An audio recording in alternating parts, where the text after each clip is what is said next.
This is my fourth time trying to record this shit. I'm losing my mind. Fan films. Oh man, have I been on a ride recently with these fan films. Ever since Spider-Man LOTUS kicked open the door and let the mob of townspeople in, my YouTube homepage has been nothing but fan films, short films, student films, sketch comedies, everything. And not too long after I watched Spider-Man LOTUS, I was suggested another Spider-Man fan film. It's called Spider-Man Hunted, and I don't know if I was just feeling masochistic or if I was still in some kind of high, drunk, stupor haze from watching Spider-Man LOTUS and Superman Solar right after each other, but I clicked on it, and we're gonna watch it together. What is happening outside? It's been quiet all day! Oh, you got nothing to say now, huh? Was it better than Spider-Man LOTUS? Yes. Yes, it was. I'm just gonna spoil that. Yes, it's better than Spider-Man LOTUS. But was it good? Well,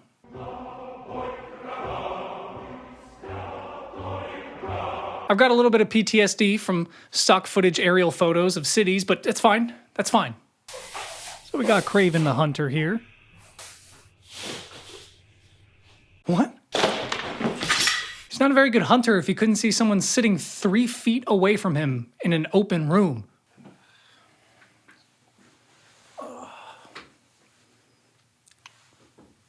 Hello. Jesus! I mean, it's not that dark in the room. I must say, your resume is quite impressive. What is your strong?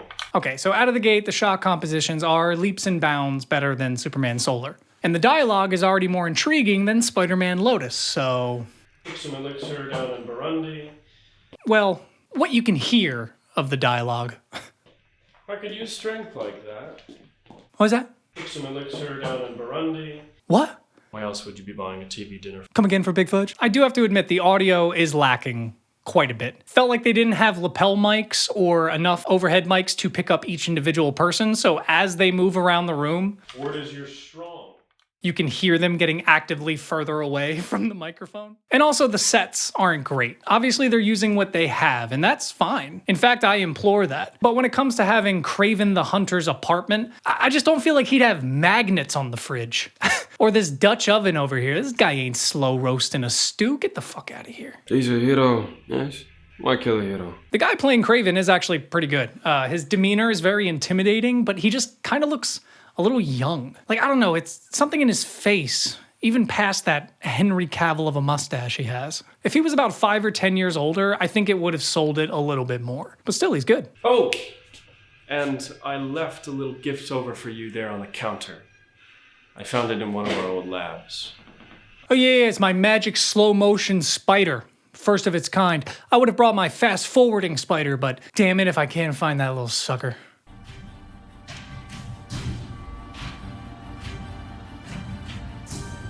Okay, the music stab was a little weak. So Harry Osborn hires Kraven to kill Spider-Man as revenge for killing his father, which thank you for actually setting that up. And Harry promises Kraven that if he can take down Spider-Man, he will be known as the greatest hunter of all time. And obviously give him a shitload of money. So this is our Peter Parker, a young lad, but accurate to the college-age student. That's one thing that always made me laugh going back to the Sam Raimi movies. I don't know who thought Tobey Maguire could pull off a high school student, but... Nah, bro. I mean, just throw a backwards hat on him and we've got Superman Solar. Okay, I'm sorry. I'll stop bringing that up. Hey! Leave him alone. Seriously, don't you think stealing lunch money's a bit outdated?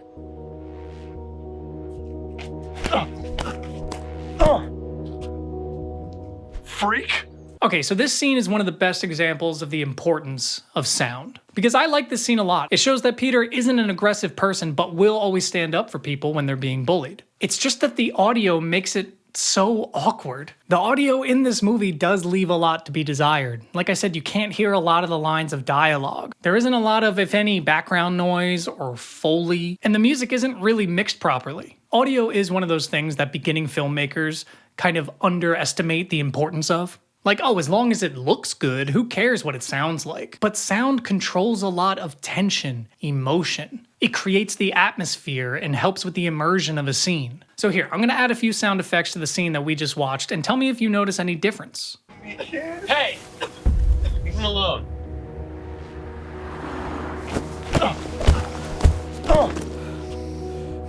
Freak! Hey! Leave him alone.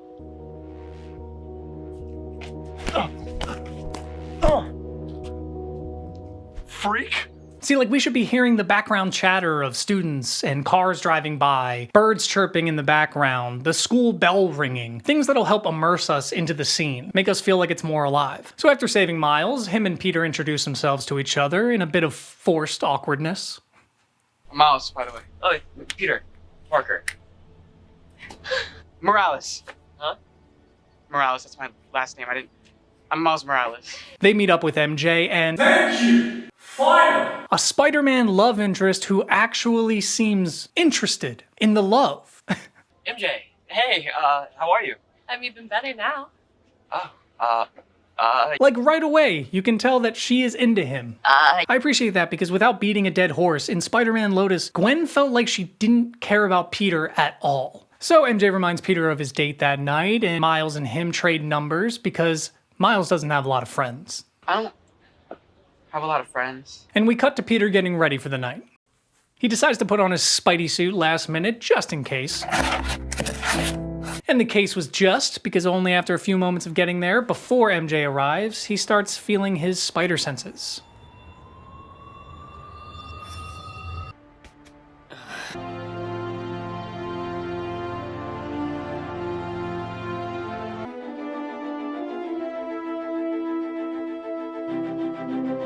Okay, the suit is actually pretty awesome. I'm not gonna lie. And the way they set up a lot of these shots are pretty clever. They're working with what they have.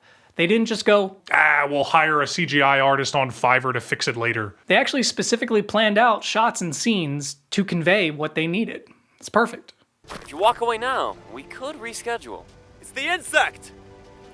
Well, technically spiders are arachnids, but that's a pretty common misconception. Get him! So the banter is pretty good, it's just too quiet. I can't hear it. Choreography's pretty good too.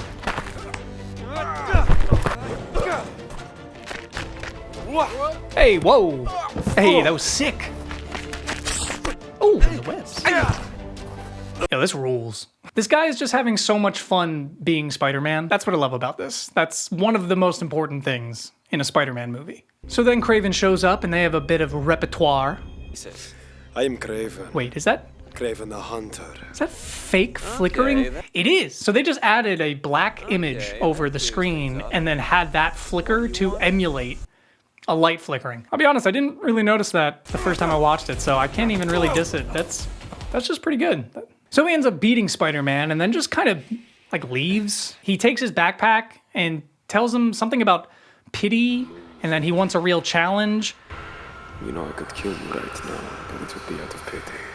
But I can't make it out with the audio, and the subtitles did not help at all. But whatever, I guess the movie can't be 15 minutes long. Moving on. So then, like a child whose soccer practice ended early due to rain, he has to call his mama to come pick him up. Well, it's Miles. He calls Miles. He calls him in hopes that he can crash there that night after having been mugged. He kind of skirts the truth with Miles a little bit and starts talking about what happened, and they have a heart-to-heart about MJ, and their dynamic is actually pretty solid. I feel like this just keeps happening to me. You getting mugged? No. Just... I'm not saying they're the greatest actors in the world, but they work well off of each other, and that's all that really matters. So then Kraven goes all creeper on Spider-Man's backpack, looking through all the papers, which leads him to find schoolwork. Midtown High. And I didn't really understand why he didn't just look at the name that's right above the high school that he reads off to find out who Spider-Man is. But then he does mention that he couldn't possibly think it was a student, so it must be a teacher. So I guess that kind of explains it. Peter goes off to try to apologize to MJ when Miles notices Kraven walking around campus. He's able to spot Peter's camera, which gives away that he was the one that mugged him that night. He decides to take it upon himself to steal back his friend's camera. I kind of like the setup that Peter threw him the mugger's mask in the previous scene, almost like an inadvertent passing of the torch. Standing up for my friend, that's what I'm doing.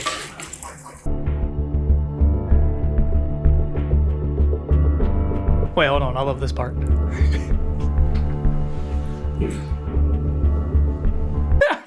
Gets me every time. Miles ends up getting caught by Kraven in what is a pretty cool shot.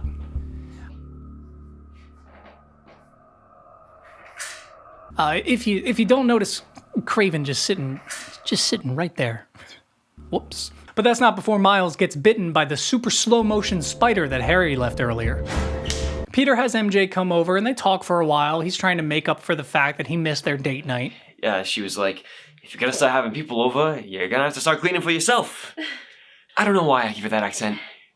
She's really nice, though. They do have pretty good chemistry, but the writing isn't incredible. But that's when MJ brings up a video that her friends had sent her. It's a video Kraven posted online trying to draw out Spider-Man to come and save Miles. You wouldn't want to disappoint your fans.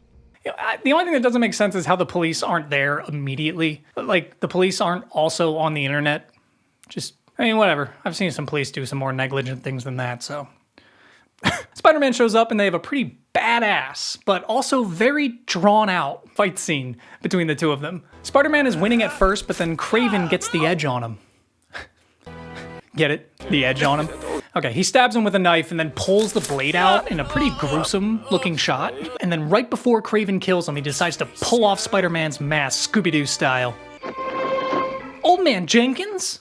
Yes, might have gotten away with it too. If it wasn't for these Whoa, Old Man Jenkins, Jesus Christ, chill, dude. Finding out that Spider-Man is just a high school student really freaks Kraven out. Realizing that he doesn't really want to hurt a young boy, but also embarrassed that he was beaten by a young boy. So in a fit of rage, he picks up a rock and tries to crush Spider-Man. But not before Miles can come in and save him with his newfound powers.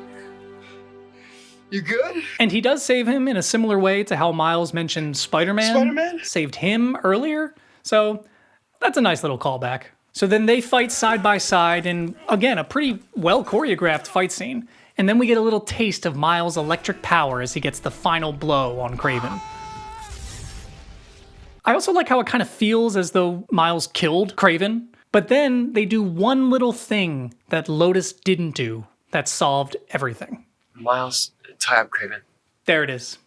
Tie him up. We know he's alive. That's all you had to do. I think one of the main things people complained about in Spider-Man Lotus was how Spider-Man used people as human body shields. And if he did, he would know for sure that they weren't gonna die. But the movie doesn't tell you that they weren't gonna die. If you had just shown one shot of them webbed up against the wall or tied up against the cop car, it would have at least saved all of the wondering of, did Spider-Man just kill those guys? So I just appreciate that that little line saves the entire character. So then Peter spills his heart out with MJ about how he can't really be with her right now because it would just be too dangerous, blah, blah, blah, blah, blah.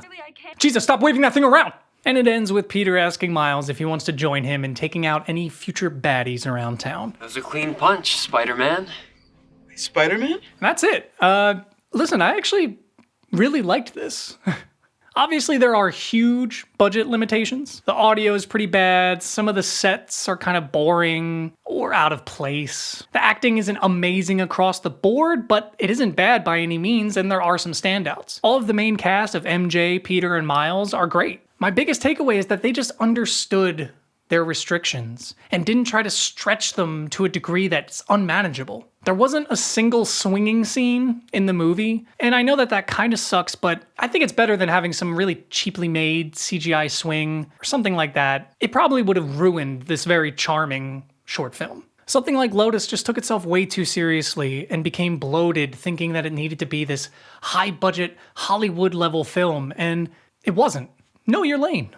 I am very excited to see what this team does in the future behind Spider-Man Hunted. I believe they are working on a sequel right now, and I think they're looking for some funding. I was not asked to tell you guys that, but I feel the need to. These guys are doing what they love, and they're very passionate. So what do you guys think? Did you watch Spider-Man Hunted? Let me know down in the comments below. And as always, hit that subscribe button, hit the like button, and you'll see me in the next video. Peace!